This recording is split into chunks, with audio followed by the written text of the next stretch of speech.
Hello, Dr. G here from naturalfoodsdiet.org. Today I want to talk about a natural way that you can improve your health. I'm always trying to give you guys tips for natural ways that you can improve your health and you can bypass the drugs and other treatments that the doctors and even the herbalists and all these other practitioners try to give you that never address the root cause of the problem. Today I want to talk about the lowly foot. Now, why do I call it lowly? Because it's low in our body. It's actually down at the surface of the earth. So it's lowly only in elevation, but not in anything else. In fact, Leonardo da Vinci, one of the most brilliant humans who was an expert in engineering, he was also an artist, and he said that the foot was a marvel of engineering, and it was truly a work of art. And what have modern humans done to this work of art and this marvel of engineering? Well, we put it in a tight box. We've caged it. You ever see a lion that's in the zoo in a small cage, how their fur gets ratty and their muscles atrophy, and usually they can't reproduce? That's how I look at my fellow human beings. I mean, I'm a physician. I see people day in, day out. And that's how the average human reminds me of, is a caged animal.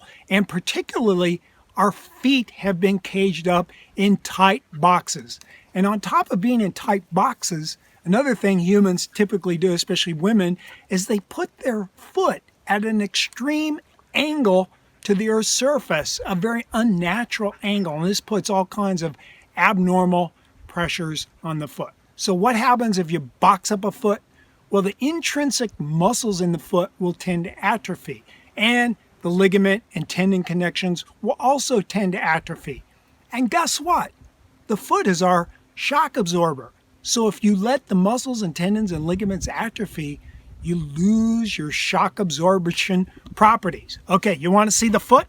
Here it is. There is the lowly foot. Does that look like an amazing work of art to you? Well, it is, believe it or not.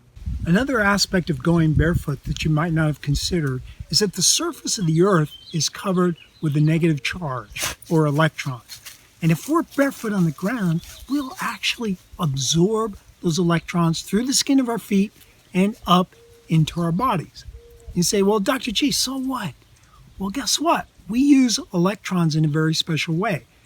You may have heard of the electron transport chain. That resides in the mitochondria, and we transfer electrons from molecule to molecule, and this creates a proton flow.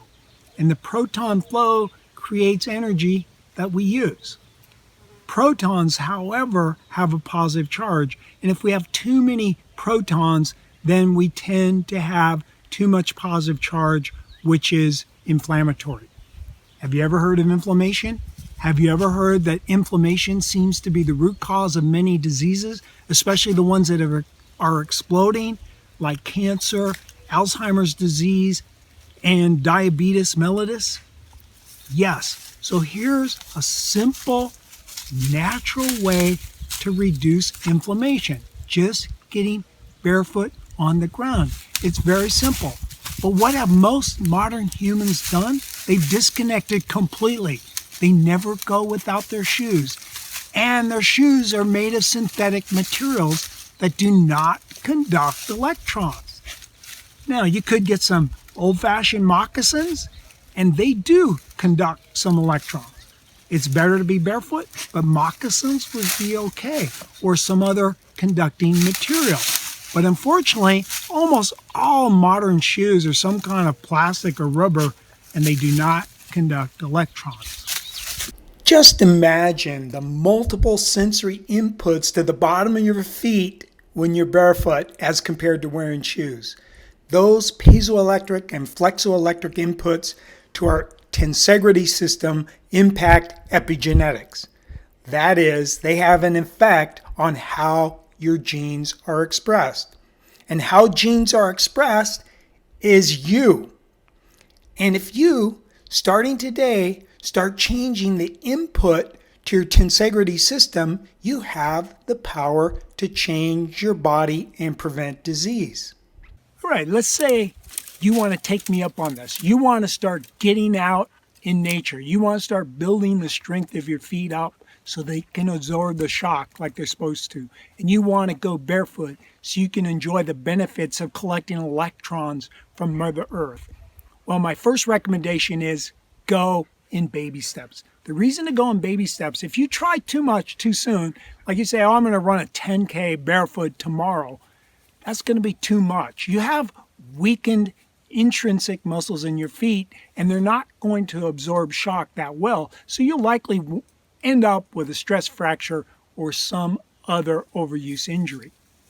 So start out with baby steps. And by the way, if you have a baby, absolutely don't put your baby's feet in little tiny prisons. I think that's child abuse. Let your baby go barefoot unless there's glass or hot coals, and then maybe they can put on shoes then. But if you let your children run around bare feet, they'll develop the natural, strong feet that will keep the whole rest of their body from developing osteoarthritis and other diseases like bone density problems, osteoporosis. So start with baby steps.